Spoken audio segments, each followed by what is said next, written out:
Yo, what's up, everyone? Thanks for checking out the podcast. We got your boy Dave Wodnicki, who has won um the what was it, the Transformation Award. No, I don't know. I think it was a handout for me this year, Agenda. um, but very appreciative of it. It was the Drive the Growth Agenda Award, but I don't know how they're going to fit that on a trophy. It's way too many words. Right. Well, congratulations on winning that award. That it's pretty cool. I'm honored to be in your presence. So thank you for making the time. That means a lot to me. Oh well, thanks for having me. Been hearing about this podcast, and I was like wondering why I've not been reached out to. But so thank you so much. Yeah, you gotta win the award first, and then I reach out. So that That's what they tell me. But thank you. Yeah, so I see here that you're a Microsoft relationship account strategist in FinServe. So I didn't even know that existed. I mean, I'm in learning, so I guess I'm not as like up to date with the who's who in LSS, but sounds like you've been definitely crushing a lot of quotas and making an impact in the world. Yeah, I mean, so if you would, funny thing is, you'd ask my parents what I do, I don't think they would be able to answer that question, let alone maybe get two words out of my title out of them. And even though they've been to Bring Your Parents to Work Day 3 times, but the role I have is it's very unique. Since Microsoft acquired LinkedIn 3 years back, we're starting to integrate both companies, and so my job is to help both LinkedIn and Microsoft work together to position a joint solution, which is called Microsoft Relationship Sales Solution, another acronym, MRSS. And what that is really just Sales Navigator and Microsoft Dynamics together. That's cool. I mean, there's so much potential. That's huge. And it sounds like this is a relatively newer. So do you feel like we've barely scratched the surface and there's like a lot more to go, or do you think like we've made like some pretty significant strides in that? No, this is just like you just said, it is the tip of the opportunity here. Microsoft, they're a huge company, and LinkedIn right now, Sales Solutions is the only product that is available to be sold on Microsoft Paperwork, and we are integrating it with their very large breadth of tech stack. And so LinkedIn has a tremendous amount of solutions within talent, learning, marketing, and we can, hopefully one day incorporate those solutions into what Microsoft is doing and have a joint solution and be able to grow our footprint, leverage Microsoft's relationships at scale, and and essentially have drive more revenue. And I think Sales Solution is kind of a litmus test of the success that we're bringing. We've been a very successful group, and I can't wait to what the future might bring for other product integrations. Yeah, I know on the learning side, Microsoft Teams, we're trying to integrate with Teams and very, very early stages, but super excited for that. I get clients that ask me that all the time. And I try to tease them a little bit, but reality, I'm like, hey, like just setting expectations. It's gonna be a while to have like a full integration, but we're slowly getting there. So yeah, super excited for the Microsoft relationship. I mean, they're such a great company. Yeah, at the end of it, the Microsoft customers, our customers, LinkedIn's customers, they all want the same thing. They really want like a 360-degree view of their customer base. And LinkedIn, we have that data. If we can kind of integrate that within Teams, within Office 365, within any of their solutions, and be able to see kind of actual decision makers in the environment that they're using Microsoft in, that's a home run. Hmm. Yeah, it's interesting because I used to like relate to data as like scary. I'm like, oh, they have so much data. But really I do see the personalization, which actually does help me grow and just, make better decisions, right? I think I used to be like, oh man, like they have all this data. Like that mean I used to be like afraid of data, but now I feel like I'm embracing it more because I see it like actually have a positive impact in my life. Yeah. Yeah, well, so I'm curious, like what made you kind of make that switch over to the Microsoft team? Like I'm sure you're crushing it as an enterprise RM, it looks like you've been crushing it as an enterprise AE. What made you kind of want to take that you know, that transition? So the real answer is I've worked for very large companies in the past, previously at LexisNexis and DHL. And no matter the success I've had at any company I've had, I've always been laid off for whatever reason. Large companies get bought by bigger companies. In the sense of DHL, we got a huge company, we got bought by a bigger company, laid off pretty much everyone in the organization. LexisNexis, same thing, even though we were a huge company. And so literally the day that we got the announcement that Microsoft acquired LinkedIn, it kind of put a panic in me. And I didn't want to get laid off. Not that it happened or it will happen, but that was just kind of my experience. And I literally went to LinkedIn. I looked at Microsoft employees and searched at which ones covered the same accounts that I had, Citibank, JP Morgan, etc. And then I reached out to them and I said, hey, Microsoft rep, I see that you have Citibank as your account. I also cover Citibank. Let's, have some synergy. These are my contacts that I'm working with in the business and in the marketing side. Who are you working with?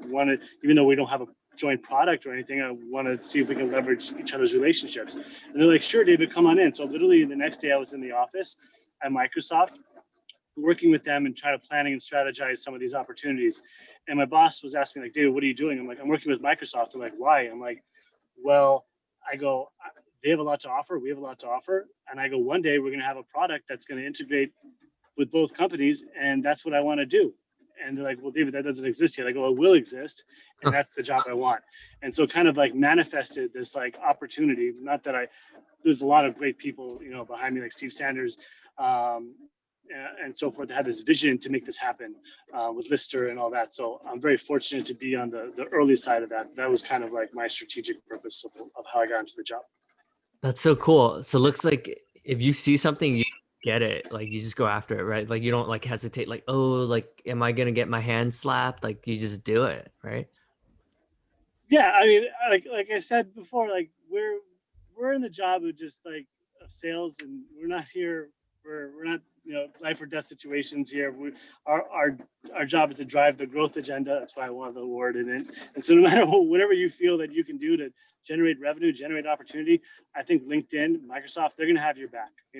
We are a culture of taking chances, taking initiative, taking risk. And I love how LinkedIn embraces that for all of us. And I think that's what makes us successful. It's funny because when people think of like a big company like LinkedIn, right, or Microsoft, they would probably think the opposite. They'd probably be like, oh, it probably takes a while to get like your own initiatives or to implement stuff. But it seems like you're able to really like challenge that preconceived notion that I would say most people probably would think about like a large company like of LinkedIn size, Yeah, no, I always say don't be afraid to take a risk. Don't be afraid to do what you feel is right. LinkedIn hired you to make good decisions and act like an owner. You do what you think you would do if it was your own business, and that's exactly what I would do if it was my own business. And I approach the job every day the same. Like, if this is my company, this is what I would do.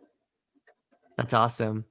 And it's funny you mentioned like even though you were like crushing it a lot of your previous positions, like sometimes like things are out of your control, right? And you could be like killing it and just a consistent President's Club winner, but at the end of the day, there's certain factors that you just can't control, right? It seems like, but you are like you have a positive mindset, and like you're always bounce back. It sounds like.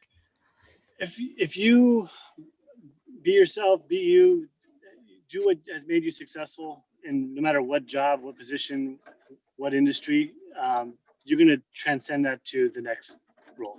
That's my true belief. So if it doesn't work out in an AE role or RM role, at some point, keep doing what is driving you, keep learning, have that growth mindset, and you'll be successful. And no matter what you do, just bring that passion, bring that energy, bring that experience, and it's going to make you successful. What is your advice to more junior people who, maybe it's their first couple years in the workforce and they haven't found their voice yet, or they haven't found like their secret sauce yet? So, how would one kind of flex those muscles and kind of have a little bit more awareness into like what makes them like truly unique? So, I mean, everyone is different. There are I've never met two people that are identical, even twins. Like everyone has got their own persona. And let's just talk, for example, for LinkedIn employees. They were hired at LinkedIn, which is a very difficult job to get, and it's a top industry company. They were hired because they've had success at previous role or in college or previous positions, of the personality of their kind of their persona. And as a result, I always say people to be who they are. Like, don't try to be someone different. Like, Mm. LinkedIn sees you for potential. Like, embrace who you are, but also, like, if you can have that, Microsoft says all the time, that growth mindset, being able to learn, adapt, change. Adaptability is extremely important, especially in the era that we're in, where things are constantly changing. Like, in 20 years, I kind of we had rotary phones 20 years ago, like dating myself, but like things are moving so quickly, and you have to adapt and change. Like, AI will be the future of everything. Cloud will even get even crazier. But that's kind of, you have to start learning those like technologies and how they can help your customers. Otherwise, you're going to fall behind. And what would you say to people who say like LinkedIn's so competitive? Like, how can I ever get promoted to a manager position? Everyone's so smart. Because honestly, like I do get that sometimes, and people say, "Oh, it's probably easier if I left LinkedIn to go to another company where I would have a higher probability of getting a managerial position." So it's a great question. I would hope that people love LinkedIn so much that they want to stay and keep on driving to whatever objective that they want. So if they want to be a manager, stay with LinkedIn, because there's so much. It's such a great company, and like I'm a LinkedIner for life until they kick me out. That's why I say that all the time, because the grass isn't necessarily always greener on the other side. I've worked at a lot of great companies, but they're all great companies. But like, LinkedIn is fantastic.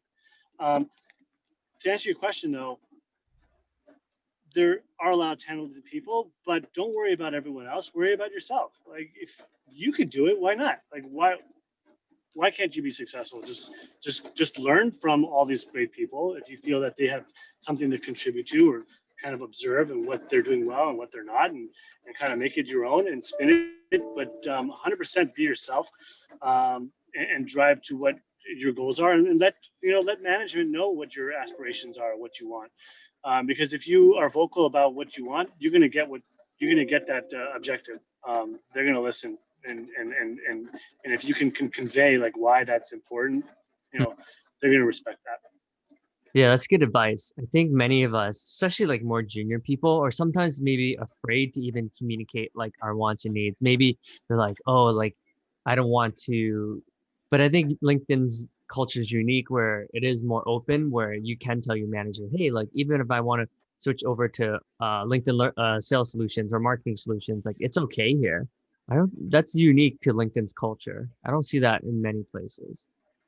But my advice, if it's worth anything, I would suggest making sure that you master your craft in the Mm. position that you're in before you start jumping to the next role. A lot of folks, LinkedIn and even other companies, like this millennial kind of like personas, like, what am I doing next, before they even like understand what they're doing today.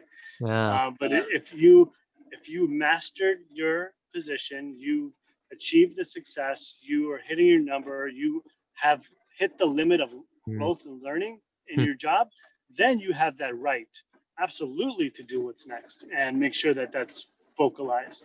But if you haven't, then it's kind of like disingenuous to ask for a promotion when you haven't really truly mastered your position. That's good advice. So is that what happened when you were an enterprise account executive and you were like, I think I could take my skills to the next level if I also crush it in this relationship management role? So great point. So in that, I kind of was fortunate. I started as an enterprise executive within the financial services group at LinkedIn. It was a kind of like a entrepreneurial venture. It was a new group. Uh, Unfortunately, it didn't work out, and the disinvested into it and moved off of it, and then found me a position as an enterprise relationship manager, which I was very grateful to remain with the company. And that role was where I did hit success, Hmm. made the President's Club RM of the Year, all those great things. And that's when I earned that ability to be able to move to a different role. But if I didn't do any of those things, I would probably still most likely be an RM or something else. Hmm. And I think you have a interesting philosophy. Like, how would you describe like your sales philosophy? Is it a combination of a lot of mentors, or have you truly just like developed your own that works for you? Um, I Sales for me, I try to keep it as simple as possible. I like to think like, very high level. I think what makes me, who I am is just relationships. And I feel like if I'm building relationships, whether it's with internally with LinkedIn, internally with Microsoft, or externally with the customer, that's going to drive results. People like to do business. It's cliche, but with people who they like, with people that they trust. And if I've developed that rapport, it's going to yield more results. And so I start with that. And then also I keep things super simple. Like what are we solving for? What's the issue? How can LinkedIn help? How can we get that done? Who's the budget holder? Who's the decision maker? What's the use case? And that's keep it as simple as that. And then be able to kind of solve for each one of those three things, and then work out a deal and try to get alignment with everyone involved. But that's kind of how I approach every job that I've ever had, and just really emphasize that relationship part. I think that's the key to success. Hmm.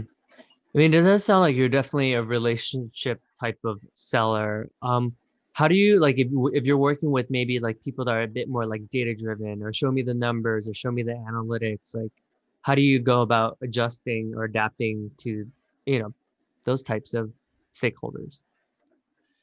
Great question. I think with anyone, obviously give them what they're looking for. I think those we have to provide that. That's table stakes. We have to show them like what is the ROI, how is this going to help them, how's it going to benefit them, what's the kind of the business value that we can help provide them. But we can do that in a way that we're developing rapport and relationship with them, and that's just by getting to know that person that's asking it at maybe at a deeper level.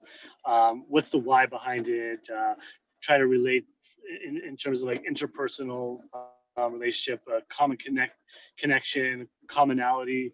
I think that's going to kind of lower their guard a little bit, so it kind Hmm. of makes it easier to take that part of the cycle to the next level. But versus just kind of like, oh, here's the Excel doc and good luck. Like that's not going to get you anywhere. But like let's walk you through it. What are you looking for? Why is that important? What are you trying to solve? What I'm learning from other customers is that this is the typical situation that they're facing. How does that work in your company? And so by you kind of showing them what you know, it's going to help with that relationship. Yeah.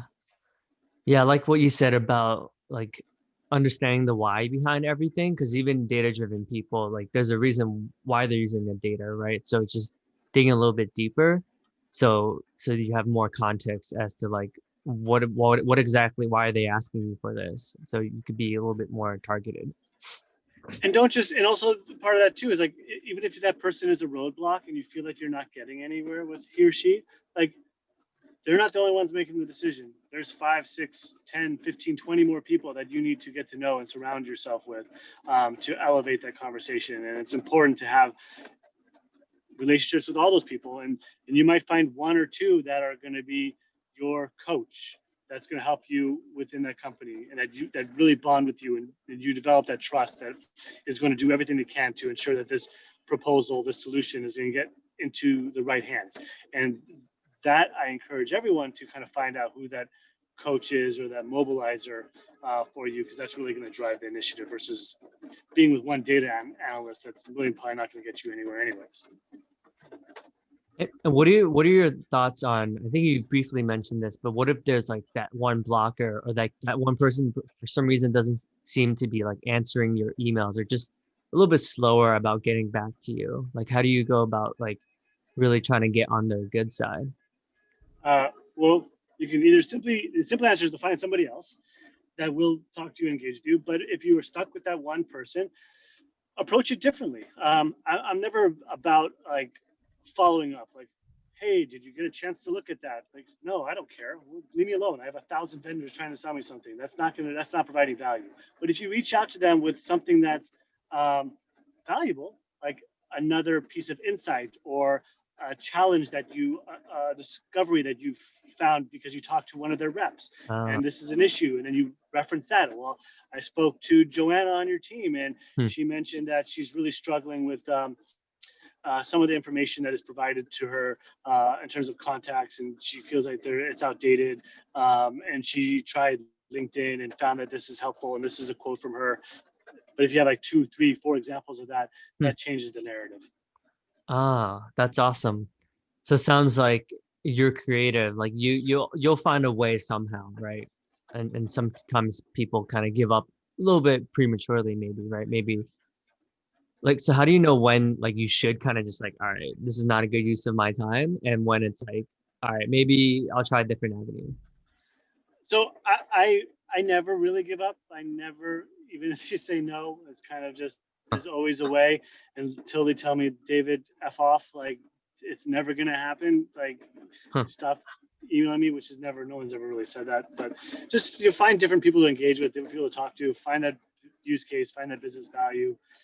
If you truly believe it's an opportunity. If there's no opportunity and the company is stuck in their ways, then, channel your efforts into another company, another book that is going to help you get there. Because every rep, they don't just have one account. I think most of your audience doesn't. They have multiple. It's okay to move off to another one and wait for the timing to be right on that other one.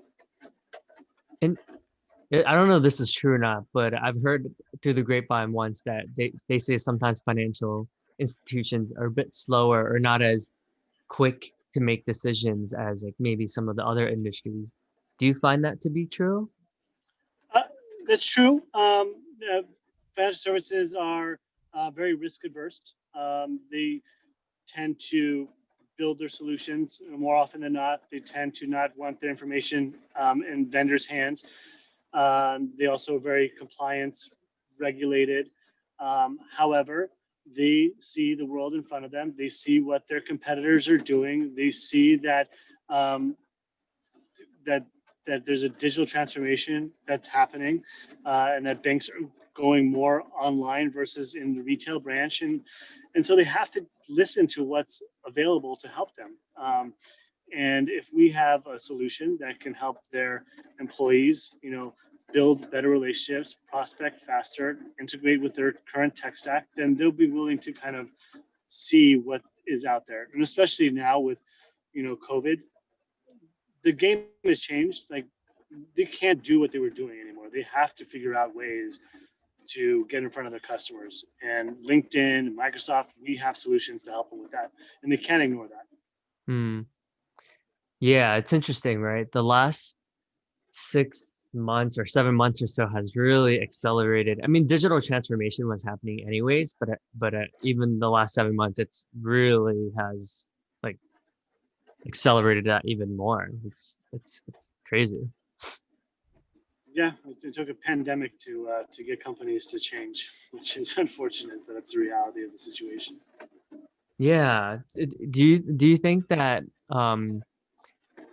I mean, it seems like your philosophy, like what's your philosophy on creating like win-win situations, like just partnerships in general? Um, I think with anything, like I said this earlier, is we have to understand what we're solving for a customer. If we don't have that, it's really hard to position anything. So it's a win for them if we're bringing an opportunity that can solve kind of a business initiative and a driver for them. But we need to find out what that is first. We have to really kind of understand discovery of what the customers are facing. And the win obviously for us as sales reps is we are creating opportunity and pipeline, and hopefully we'll close it and drive that revenue. Do you read a lot of 10Ks? Like, do you look into that sometimes to try to find like different initiatives or find alignment amongst some of that? Yeah, as an RM and as a account executive, I did look at their annual reports and try to find a quote. What I would do is I would look for anything that talked about you know, social selling or customer engagement, and search the report for that, and then find a quote that maybe a managing director said, and then use that as like an outreach in my like, a prospecting effort in an email. You know, Michael Johnson said this, last year, and actually, this is something that can help with, etc. But it's taking what they're saying and translating it to what we can offer them as a kind of a segue to get them to pay attention to like a cold outreach. Right. Interesting. And then how do you know when to go like one level lower if you like have been like trying hard to get, like the top? Like what's your thought process around that? Um, I think that you can always benefit from groundswell by talking to any rep. They'll be willing to give you your time. And I think if you collect these stories, position it and bubble it up to manager, directors, VPs, they're going to listen because they Hmm. ideally want to listen to their people, and they'll listen to you because like, well, this person's doing their homework, they understand my business, they're reaching out. And you might get your hand slapped here and there saying, David, stop talking to my reps, we're not interested. That can happen. But until then, keep driving that opportunity, because that's going to help kind of elevate the conversation, allow you the right to talk to some senior leaders. Yeah. Yeah, it's interesting. Like I like what you said about like how you just never give up. Like you always find a way. Like that's interesting because I do think that's what separates like some of the top reps from, maybe some of the middle of the pack reps, like the fact that you'll find a way no matter what. Like that's inspiring. I don't think that's not everyone's default, because I think humans innately want to feel accepted. Like we don't like being rejected. If you want to do sales and you're afraid of rejection, it's probably not the right position for you, because that's 90% of the job in sales is rejection. But the sooner you get a no, you make faster to get a yes, as the cliche in the book say. But you can't take that as it's personal. Like, you just move on, adapt, find a better way, and it'll work out. What advice would you give to people who like sales, but maybe, they do take no's like personally, like that, like yes, they're doing well in sales and like they're people, but like it's hard for them to get rejected. Well, first to answer your question, nobody likes sales. Let's put that on the record. I think like graduating college is like, I'm going to go do sales. Like, no, like it just kind of happens over a course of Oh, a career. But I think people want to do sales because I think most of the people in sales are right. people person, and they like interacting with others, and trying to help them with their challenges, and they like to make money, because in sales, like, there's not really too many jobs where you can earn this type of income with the productive effort that you're doing. So with that said, like, you have to like having conversations with customers, with employees. That's just part of the job, and that should come natural to you in sales. And if it does, then you're going to be successful. Like, the no's are easier because you're going to get no's, but maybe it's going to be an easy no, like a soft no. I don't know. It'll approach it, but you ask, why is it a no? And once you learn that why, okay, now I know what I need to get that to a yes. And it might not be now, but it might be 2 weeks, 2 months. Let me kind of position that and constantly kind of reinforce what we're missing, because it's a no because I didn't solve their problem. Mm, yeah. Yeah, it sounds like you truly, I think that's what's cool about LinkedIn. Every leader you meet, before they give any advice or before they do anything, they always want to take a step back and truly just learn, like, okay, what is it? It's pretty cool to see that. I don't think not every company is like that, but it seems like every single LinkedIn employee is like that. What's great about LinkedIn is we're all out to help one another. And that's rare for most companies. And that's truly, I think, a competitive advantage for LinkedIn and Microsoft is that there's no kind of competitiveness. We really, truly want everyone else to succeed. We'll join calls, even though it's not our call. We'll help with decks, we'll help with strategy, we'll collaborate on internal meetings, learn kind of like best practices, have like microsites that have all this information. That's all being shared, and our voice is helpful. And I think that's kind of what makes us better and stronger, because we have like, it's not just we're out on an island, we have 2,000 people that are kind of helping us along the way. Yeah, that's a good point. And I feel like since you work with a lot of Microsoft folks, like what's the Microsoft culture like? Like, It's very similar to ours. I think if I had to kind of like put it in one thing, I think what I like about Microsoft, and I think how LinkedIn is going to benefit from it, is that they really think bigger and more strategic, hmm, and their deals are a lot larger, because they feel like everyone at the company should have this software. Everyone should have Office 365. Everyone should have Dynamics 365. And so everyone should have LinkedIn. Like, why not? Why is it only 10 people or 100 people? It should be every employee. yeah. And so, but we have to like kind of like start thinking that way as well, and help kind of solve for that, versus like just for this group, it's going to be okay. Well, why would it only be good for these, but not for everyone else? That's not fair. You don't give Microsoft Word to just 5 people, not to the whole company, or Excel or whatever. So that's how they think. I think that's how we're going to drive to larger opportunities. So how can we start to shift that, right? Like how could we start thinking bigger, like more holistically? Like what are some action items that LinkedIn employees can take? You have to elevate the conversation and start talking to more senior leaders. That's really what it is. Like if you're talking to just a manager of a team of 10, then you're going to get a deal of 10. If you're talking to a division leader, and that's only division's only 50, you're going to get 50. But if you're talking to CFO, CEO, head of sales, you're going to get it for the whole company. Yeah. And a lot of LinkedIn reps, they focus on, you know, just the opportunity in front of them, and not take a step back and look at the broader picture. And I think that kind of change behavior is going to really drive the larger deals. Yeah, that's good advice. Well, Dave, I really appreciate you taking the time out of your busy day. I know it must be busy for the Driving the Growth Agenda winner. So I appreciate you making the time, and that service mentality is very evident. You got back to me so quickly, and I'm sure you have many other better things to do. So appreciate this. This is well worth it, and I appreciate you taking the time, and the great questions. I hope it was valuable for your listeners, and I can't wait to see how this fares. Cool. Thank you. Have a All good right, weekend. you too. Bye bye.